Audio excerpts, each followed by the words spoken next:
Hello, this is David with entry number 997, 96. I'm recording on the real camera today, and you can see the quality difference is, I think, outstanding. But regardless of the quality difference, I'm going to be talking about my purchase, which I talked about yesterday. I went into Hiroshima and went to a store called United Arrows, and there's that city I talked about yesterday. They sell Crockett & Jones shoes, and as you can see by the little touting here, they've been up and around since 1879, which is obviously a fairly long time. And they are in, like I mentioned yesterday, Northampton, England, which is also home to a number of fine shoemakers. I have some shoe trees in here now. I'm going to buy some new ones tomorrow, but these are just some older ones in a pair of boots I'm not wearing because of the season. As you can see there, these are very, very fine shoes, as the box would lead you to believe.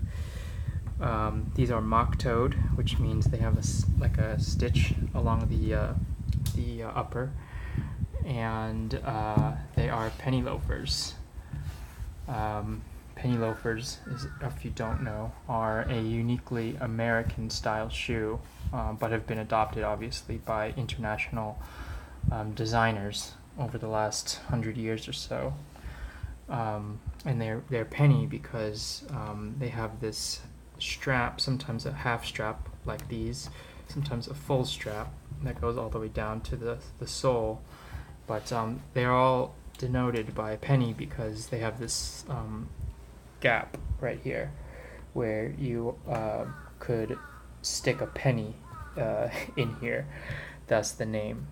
These are extremely well made. I have a pair of Alden shoes, which I was frankly a little bit disappointed in, just in the fit and finish, but these are on another level. These are absolutely impeccable. I've kind of worn them a little bit, so you can see some light scuffing on the sole, but pretty much perfect stitching and cutting of the sole and the leather. The heel is impeccable. There's a slight rubber stopper there for wear. I'm extremely impressed. The dyeing got a little over dyed right there, but I'm not going to be too upset about that.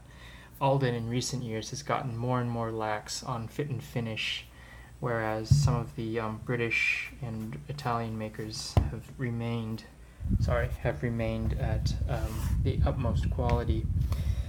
I'm very happy with these. They're a bit tight, but I was told that they will stretch a bit.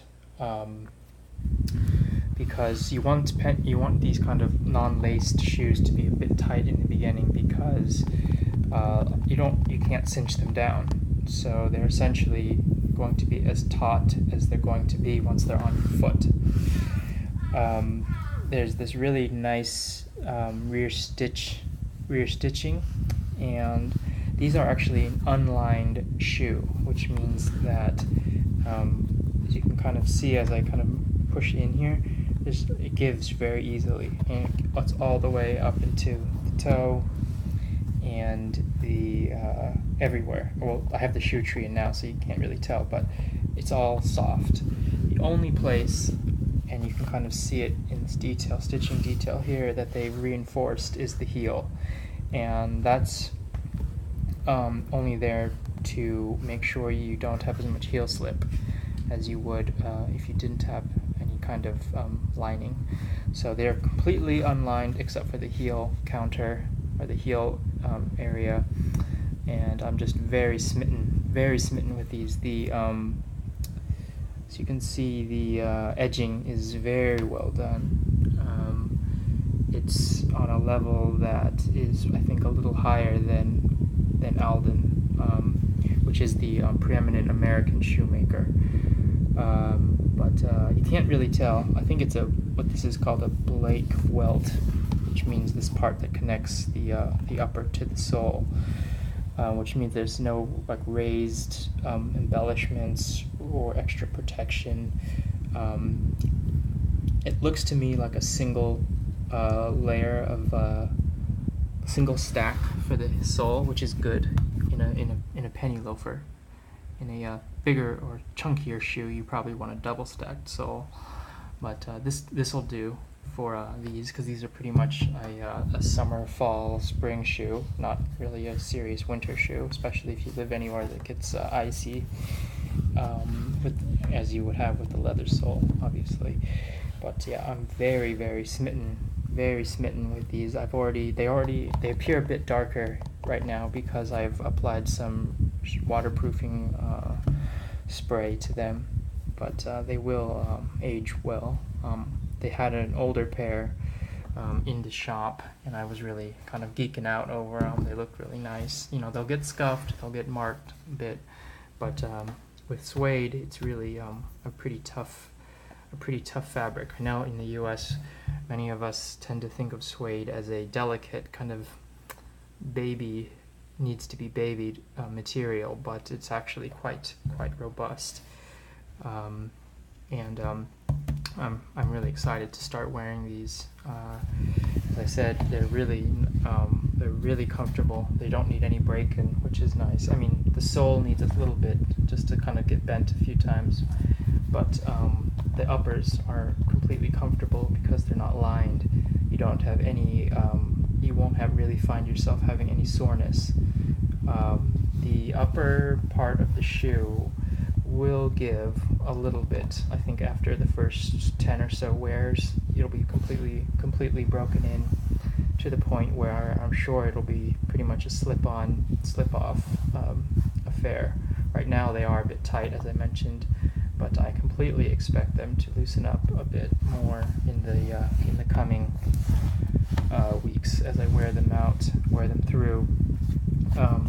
I also picked up a suede brush, which I accidentally left over on the other side of the room, but it's essentially a normal kind of boar hair brush, but then this center part is copper, so it kind of it lifts what's called the nap of the suede.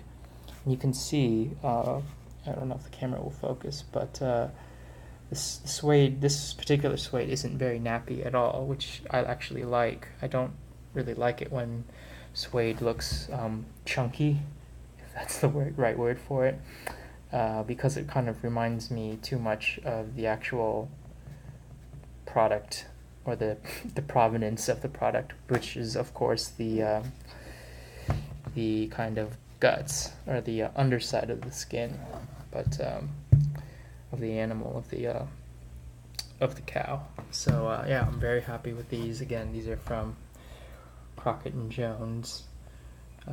Very well made, beautiful craftsmanship, stunning actually. I'm very happy with how these turned out, and I think I mentioned yesterday they're expensive, and yeah, they cost as much as I thought they would on their websites. But you know what? These shoes will last me a very long time.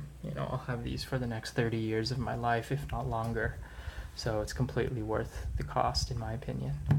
Anyway, that's it for today. Thanks for watching. This was a long video on these, but I'm very happy with them, and I'm a bit excited. Thanks for watching, and I'll talk with you later.